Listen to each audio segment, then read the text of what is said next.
السلام علیکم۔ بجٹ میں تنخواہ اور پینشن میں اضافے کی 4 تجاویز تیار۔ ARY نیوز کے مطابق بجٹ میں تنخواہ اور پینشن میں اضافے سے متعلق اہم خبر۔ تنخواہ میں اضافے کے لیے حتمی فیصلہ بجٹ سے قبل کابینہ اجلاس میں کیا جائے گا۔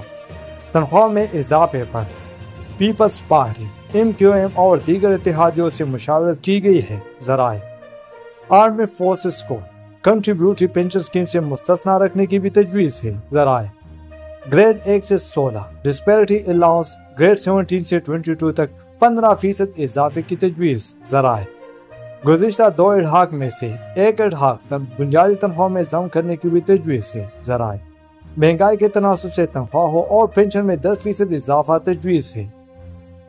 گریڈ 1 سے 16 تک کے ملازمین کے لیے 30% ڈسپیرٹی ریڈکشن الاؤنس تجویز ہے۔ ذرائع: وفاقی بجٹ میں تنخواہ میں اضافے کے لیے 4 تجاویز تیار ہے۔ ذرائع: وزارت خزانہ۔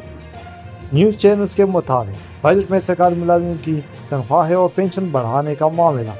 وفاقی بجٹ میں تنخواہ میں اضافے کے لیے 4 تجاویز تیار۔ مہنگائی کے تناسب سے تنخواہ اور پینشن میں 10% اضافے کی تجویز ہے۔ گریڈ 1 سے 16 ڈسپیرٹی الاؤنس، جبکہ گریڈ 17 سے 22 تک 15% اضافے کی تجویز ہے۔ گزشتہ 2 اڈھاک میں سے ایک اڈھاک بنیادی تنخواہ میں ضم کرنے کی بھی تجویز ہے۔ گریڈ 1 سے 16 تک کے ملازمین کے لیے 30% ڈسپیرٹی ریڈکشن الاؤنس تجویز ہے۔ تنخواہ میں اضافے کے لیے حتمی فیصلہ بجٹ سے قبل کابینہ اجلاس میں کیا جائے۔ وفاقی بجٹ میں تنخواہ اور پینشن میں اضافے کی 4 تجاویز تیار۔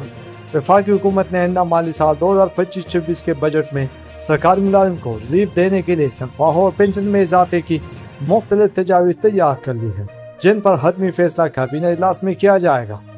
میڈیا رپورٹس کے مطابق وزارت خزانہ کے ذرائع کا کہنا ہے کہ مہنگائی کے پیش نظر سرکاری ملازمین کی تنخواہ اور پینشن میں 10% اضافے کی تجویز زیر غور ہے۔ اس کے ساتھ ساتھ 2022 کے اڈھاک الاؤنس کو بنیادی تنخواہ میں ضم کرنے کی بھی تجویز پیش کی گئی ہے۔ ذرائع کے مطابق گریڈ 1 سے 16 تک کے ملازمین کے لیے 30% ڈسپیرٹی ریڈکشن الاؤنس کی تجویز دی گئی ہے، جبکہ گریڈ 17 سے 22 کے افسران کی تنخواہ میں 15% اضافے کی سفارش کی گئی ہے۔